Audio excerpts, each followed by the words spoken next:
This is day 4 of 365 days of Nude into Jung. It's April 8th, 2018. Today's topic is fear.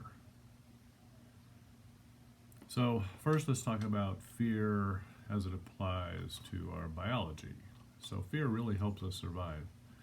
If I'm a rabbit and I know there's a hawk up there in the tree, I might freeze until the hawk flies away. So, because it's much easier apparently to see something moving than it is holding still. So freeze is one. I might try to run to my hole, get in there. I might try to fight. All things being equal, I might, if I'm a rabbit, figure out how to pick up a stick and fight the hawk. Probably lose. Now, so there's that level of fear. That's not really what I'm talking about today. Today is the fear that the psyche has.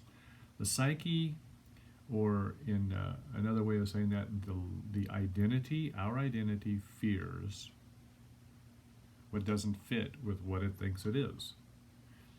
And so there's I'm not this, I'm that, I am this, I'm not that. Now as a child, that's a good thing. We want our kids to recognize, I am this, I'm not that. For them to say no, and us to be accepting of that is a great thing. But as we grow, our identity starts to become a prison. Now, identity is not a thinking, cognitive idea. Identity is absolutely embodied. We feel our identity, and we feel when something is not us, okay? So I'm wearing this ridiculous hat, this t-shirt, these crazy glasses, totally fits my identity.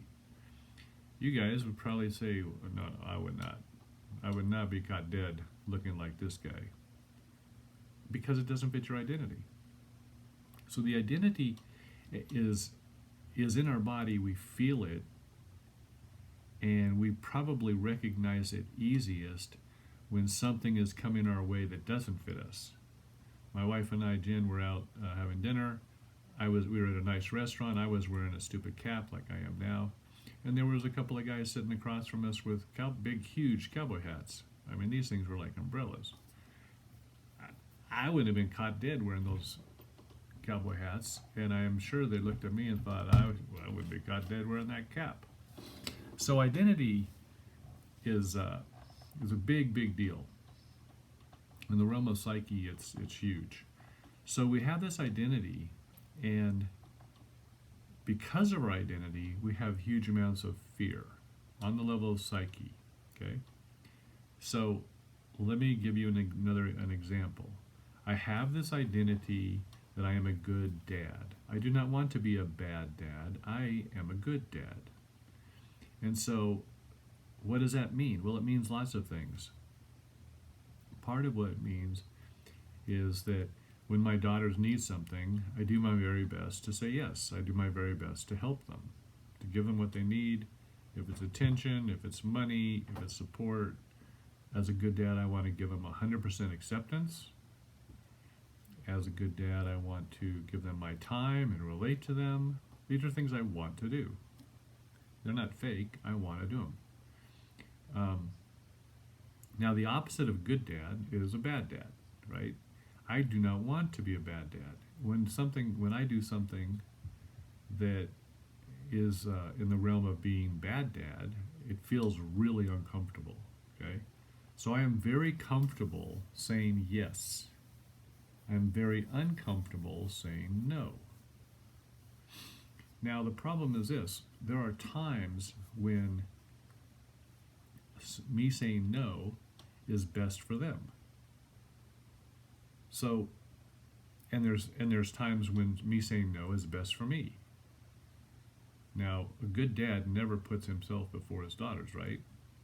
But as our children grow up and become adults, if we don't start putting ourselves first, because we certainly expect them to take care of themselves and put themselves first, we just become these kind of codependent, do I have a life? No, my whole life depends on you. Oh yeah, I don't have a life either. My whole life depends on you. What a mess. So we have to accept both sides. Now from a Jungian perspective, the opposite of fear is confidence. And confidence is not based on achievement. Confidence is based on integration. And so if I can accept that I'm a good dad and I'm a bad dad, not either or, not this or that, but both. I am good and I am bad. Now when I say that, I can feel it in my body. I can feel it deep in my heart. And I don't want to be a bad dad. But let's think about this. For the psyche to develop confidence, to have confidence, it has to not push anything away. It has to say, okay, I am a good dad and I'm a bad dad. And I will make decisions based on the wisdom that comes from integration. Okay? So I'm going to integrate that I am also a bad dad. Now how do I do that? Good question. So now we can move into kind of a symbolic level, right? One, fate is probably pushing us all the time. Fate is our unconscious. Fate is probably pushing us all the time, giving us opportunities to say no as parents. And saying no is probably the very best thing we could do for our children. Because we don't want our children to be children forever, right? We don't want a 37-year-old child. We don't want a 25-year-old child. We want an adult that, is capable and can take care of themselves, is responsible. All right, so how do I integrate good dad, bad dad? The way I do that is this. One, I can review my history. All of the times in my life in which I acted out being a bad dad. And I can remember those things and I can feel it. My body starts to react against it, to reject that notion and say, no, that's fine. Or to explain it away or rationalize it. But yeah, because of this, yeah, because of that. No, I'm a bad dad and I'm a good dad. We have to be a little brutal about this. We can't, try to rationalize it away so that we maintain being a good dad, because the whole point is to explain or to accept that I'm also a bad dad. And I have to accept it in my mind and in my body, which are obviously maybe the same thing, right? So, how am I going to do it? I am going to purposely do things that I'm going to purposely say no. And I'm going to feel that in my body when I say no. Now I can do this as a mind experiment, right? So my daughter calls up and she has a flat tire. And think about gradients, right? I don't want to go too crazy with this. It's 3 p.m, she's in the neighborhood. She calls up and says, can you come help me? And I say, no. Oof, that feels terrible. So I'm going to accept that. I'm the kind of dad who likes to say no, who says no to his daughter when she needs help. I'm just going to accept that. I'm going to keep working with that. She calls up, she needs help, and I say no. Ugh, makes me feel a little sick. So I'm going to continue working with that. I say no. I'm the kind of dad who likes to say no, who says no when his daughter needs help. And that's okay.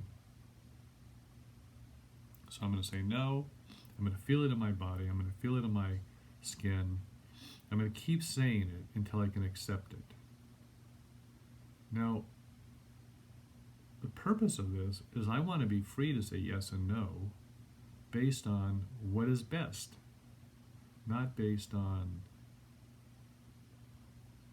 what I have to do, based on, I don't want to react based on fear. I want to react based on wisdom, and wisdom comes from the integration of these opposites. And integration where? So primarily the integration happens on the level of psyche or identity. It can go from there, but it starts there, the level of identity. Okay? Now, let's just say that I've done some thought experiments. I've created situations. She calls up in the middle of the night and she has a flat tire. She's in a dangerous part of the city. And I say, no, I can't help you. I've got other things to do. Oof, that's bad. I feel it. I haven't done anything, but I'm already feeling the fear. Now, sure, maybe I'm feeling the fear that she's in danger, but there's also a part that's just the fear of my identity. What kind of person, what kind of a dad would say that? Well, I'm that kind of dad. And I'm also the kind of dad that doesn't say that. Okay? So I want to accept both. Very difficult. Now, this so far, we're just talking about thought experiments. If we want to take it a step further, we start practicing saying no to little things. So she calls up and says, can you talk at 3? And I say, no, but I can talk at 4. And so, how does that feel? What's the strangest thing to me is that even just saying it feels bad. So clearly there's a lot of integration work to do, okay? So to summarize, the notion is there's a kind of fear that's physical, which we should pay attention to. There's another kind of fear that has to do with the psyche or identity, saying I am like this and I'm not like that. And confidence comes, which is the opposite of fear, comes from integrating those opposites. I am a good dad and I am a bad dad. I can say yes and I can say no. And I want to integrate it all the way to the level of body. So that because my body, my identity is embodied. It is definitely not just some conceptual idea. Okay? So, signing off as I'm a good dad and I'm a bad dad. I'm the kind of dad who would let his daughter have to fix her own flat at 3 in the morning in a dangerous part of town. Okay. Talk to you later.